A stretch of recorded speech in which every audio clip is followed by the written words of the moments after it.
Fala aí, gente. Último vídeo aí dessa etapa, né? E a gente vai continuar falando um pouquinho sobre Marcos e apresentando aí material para vocês, tá certo? Uma Bíblia aí, né, que eu recomendo, a gente já falou. Ah, qual a melhor Bíblia? Não tem melhor Bíblia. A melhor Bíblia é o texto grego e o texto hebraico, né? Você fazer a sua tradução a partir do grego e do hebraico. Mas tem essa aqui, ó, Tebe.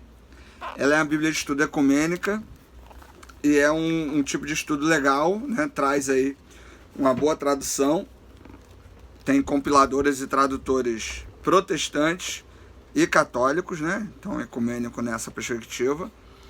Então, vale a pena, né? Tradução ecumênica da Bíblia. E essa Bíblia, quando vai falar do livro de Marcos, por exemplo, tem até um estudozinho legalzinho, uma introdução breve sobre os livros, ó, tá aqui, ó. Evangelho segundo Marcos, tem uma introdução, né? Aí vem apresentando uma definição. Lembrando, assim, o ideal é que você tenha comentários, né? Eu apresentei aqui alguns, vou falar de mais outros, mas o ideal é que você tenha comentários, não que você tenha uma Bíblia só de estudo, né? Porque é muito resumindo. No nosso nível de estudo a gente precisa ir um pouco mais além. Mas essa aqui é uma Bíbliazinha legal. Tem a NVI, né? Que a maioria aí já conhece aí. Falando sobre o livro de Marcos, ele, como a gente já comentou, é um livro mais curto, é um livro mais objetivo, mais direto. Por exemplo, ele já começa falando sobre o batismo de Jesus. O batismo de Jesus nos evangelhos, ele é um diferencial, por quê? Porque é a partir do batismo é que ele começa a missão dele. Se você reparar, nos evangelhos que falam do nascimento de Jesus, ele fala do nascimento, né? Até ali ele não faz nada demais, né? Depois do nascimento. Tem o nascimento, alguns fatos da vida dele, o batismo, e depois do batismo é que ele começa a missão dele. Então o batismo nos evangelhos é um momento de diferencial aí. Há uma questão simbólica ali, né, da pomba, o texto, que é um texto messiânico, né, esse é o meu filho amado, que é o meu comprazo, é uma referência ao Antigo Testamento, é uma referência ao Messias do Antigo Testamento. O que esse texto está querendo dizer? O que esse episódio quer dizer? Jesus é o Messias prometido do Antigo Testamento. Aquilo que você esperava do Messias se cumpre em Jesus, certo? A ideia é essa. Pai, mas é mais ou menos antigo. É, isso aí. Mais ou menos, muito antigo. O que você, a Ariel está aqui participando. Então, o Evangelho de Marcos vai ser meu objetivo. Outra coisa, lembrando, nenhum Evangelho de Marcos, Mateus, de Lucas e de João, ele é uma biografia de Jesus. A gente não sabe se Jesus namorou, a gente não sabe se Jesus casou, a gente não sabe se Jesus era uma criança mimada, a gente não sabe qual era a relação dele com os pais, com os irmãos. Jesus teve irmãos, né? A gente não sabe nada disso. Por quê? Porque a gente não tem a biografia de Jesus. Os evangelhos são um relato da missão de Jesus, não a biografia. Outros evangelhos, né, a gente já falou sobre isso aí, dando a relembrada. Outros evangelhos não canônicos falam sobre isso. E aí a gente tem o evangelho da infância de Jesus, né? A gente tem evangelhos e textos que falam sobre como Jesus era na época de criança, né? Mas são livros apócrifos, né? Não são textos que a gente possa aí confiar, né? Porque são textos mais recentes, mas são usados aí pela tradição, né? Pela história, para poder entender um pouco desse período. Aí, né? Histórias de que Jesus matou um garoto que estava zoando com a cara dele, pegou um garoto pela fechadura porque o pai proibiu de brincar com ele, coisas desse tipo, né? Enfim, muito complicado, né, de falar sobre isso. Mas o Evangelho de Marcos, então ele vai trabalhar muito essa questão da missão. Ele começa falando do batismo. Do batismo, Jesus vai ao deserto. Lembrando, né, que na figura literária dos evangelhos há muito símbolo, né?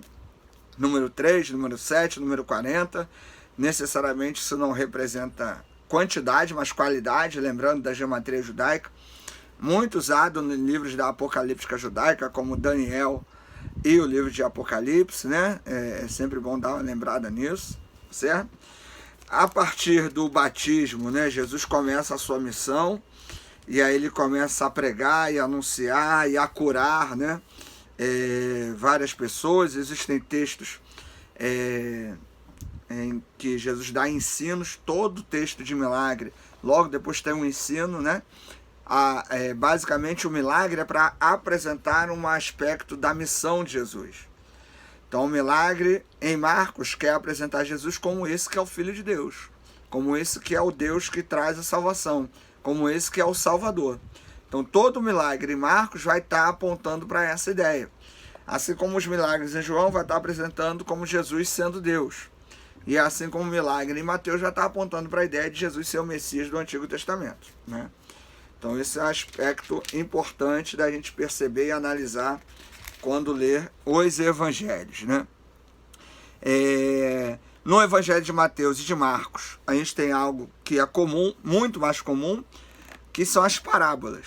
É importante que você saiba e entenda que uma parábola, ela não é uma história real. Parábola é uma espécie de ilustração, igual a gente usa para pregar nos nossos sermões. São histórias que ajudam no entendimento de uma lição. Muita gente por aí falando que parábola é história real, que o rico e o Lázaro, né, estão é real, né? Tem as novelas da Record aí que faz uma confusão. Lembrando, o aluno do nosso nível de estudo não vê novela da Record e não acredita nisso, né? Pelo amor de Deus. Então, a parábola é uma historinha que Jesus usa para simplificar o ensino, né? Ajudar a entender. Por exemplo, a parábola do semeador, né? Que é usada em Marcos, vai falar sobre a perspectiva que as pessoas recebem de maneira diferente, né? A mensagem. E de que a mensagem também é plantada de maneira diferente, né? Mas que ela tem que ser alcançada, e alcança as pessoas de maneira diferente.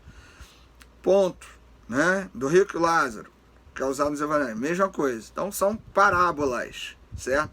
Ilustrações, historinhas para ajudar a compreender. Então vamos lá. Então apresentei aqui a TEB, né? No outro vídeo eu falei da Bíblia, né? Que é essa Bíblia aqui, um grego mais próximo aí da original, traduzido por Frederico Lourenço, Novo Testamento, tá certo? Esse é o Novo Testamento. Tá aqui a Ariel me ajudando, ó. Antigo Testamento, capa azul. É bem grande. Bem grande, né, Ariel? Frederico Lourenço também, tá certo? Então, ó, antigo. Mais antigo. E novo. Tá? É mais antigo aqui. Isso. E eu queria mostrar para vocês a Ribla, Revista de Interpretação Bíblica Latino-Americana. A Ribla é uma revista, obviamente, né? Que sai um pouquinho de tinta aqui, né? Nessa revista tem vários artigos sobre Bíblia. Então tem vários tipos de Bíblia. Geralmente você compra na Vozes, tá? A editora é a Vozes. Ó, a capa aqui, ó, Essa Ribla. é antiga. Essa aqui, ela é sobre os escritos, né, do Antigo Testamento. Então fala sobre Jó, Salmos, Provérbios, mas a gente tem vários títulos, vários termos. Isso aqui é sobre a canonização dos escritos apostólicos. Então vai trazer alguns estudos sobre como os escritos apostólicos foram canonizados. Para a gente é um material bom, importante, confiável aí, né? Outros temas legais também, ó. O Apocalipse de João, então vai trazer vários estudos sobre o Apocalipse de João. Aqui, ó, contracapa aqui, né? E aí a gente tem alguns títulos, alguns temas aqui sobre o Apocalipse de João, que vale a pena a gente estar lendo, certo? Aqui, ó, por exemplo, vai falar sobre as pragas aí, ó, tá? Outro título, né? Esse aqui, ó, economia, solidariedade e cuidado, né?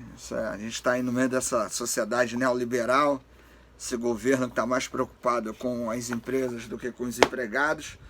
Então é um texto legal também para trabalhar temas voltados a essa ideia, certo? Aí tem aí o índice, o sumário, tá? Tem vários outros títulos aqui, leitura latino-americana, né? Leitura fora aí, né? E outros temas que você pode Ó, sobre as mulheres, a gente teve o Dia Internacional da Mulher aí, ó, recentemente, né? E a cor? E a cor rosa, né, Ariel? Né? Então é um material bom aí para se trabalhar, tá certo? Então, voltando ao Evangelho de Marcos, a gente terminar, ele vai estar de maneira bem objetiva apresentando Jesus como Filho de Deus. Vou pegar um textozinho aqui só para a gente falar, né? A gente falou aquele de Marcos 10, né? Sobre o serviço e sobre o que eu falei aqui das parábolas, né? Lá em Marcos 4, a partir do verso 30, a gente tem a parábola do grão de mostarda. No verso 33, ele explica, né, que é interessante. Olha o que ele coloca. Ó. Por meio de numerosas parábolas como estas, ele lhes anunciava a palavra à medida que eram capazes de compreendê-la. Não lhes falava a não serem parábolas, mas em particular explicava tudo aos seus discípulos, né? Então ele vai aqui, o autor vai tentando dizer o motivo pelo qual Jesus usa as parábolas. Algumas a gente tem significados que são bem tranquilos, outras são estranhas, né, para a nossa cultura, para a nossa forma de entender, mas a parábola é muito comum nos evangelhos. Tem parábola também no Antigo Testamento, tá certo? Aquela história que Natã, quando encontra Davi, né, quando ele acaba de trair lá, pegar a esposa do outro, ele usa a história das ovelhas, aquilo é uma parábola. Então, parábola é um gênero literário. Lembrando que o evangelho é um gênero literário e dentro do evangelho tem outros gêneros literários também. Isso é comum a qualquer tipo de literatura. Fala oi aí, Ariel. Ariel tá aqui impaciente aqui, ó. Fala oi. Oi. Então a parábola ela é um gênero literário dentro dos evangelhos, que é um gênero literário específico. Tem a Apocalipse judaica, que também está dentro dos evangelhos, que é um gênero literário também específico, tá certo? Então a gente termina por aqui, aí esse breve vídeo aí sobre Marcos, né? Sobre os evangelhos. Proposta aí de tentar ajudar você na continuação de seus estudos. Leia o material que eu te mandei, né? Vou mandar mais coisa. Tem gente que reclamou aí que eu mandei muita coisa aí de português, né? De grego. Mas teologia é leitura, gente. Teologia é isso, né? Não é só ficar em casa. Não é só ficar em casa, né, Ariel? Então a gente tem que ler, a gente tem que procurar ler. Tem muito vídeo bom. Quando eu tô na escola agora. Né? Tem que estudar em casa. Então, se empenha aí pra ler. Eu vou estar mandando umas coisas, tá certo? Então aí para te ajudar aí nesse período de recesso, e a gente torce aí para que tudo volte à normalidade, né? Lembrando, né? Tome cuidado, higienize aí as mãos, evite lugares muito cheios. Todo cuidado é pouco aí nesse momento. Então, e também cuidado do coronavírus. Né? Então, um abraço aí para todo mundo. Até mais. Dá tchau aí, Ariel. Tchau. Tchau.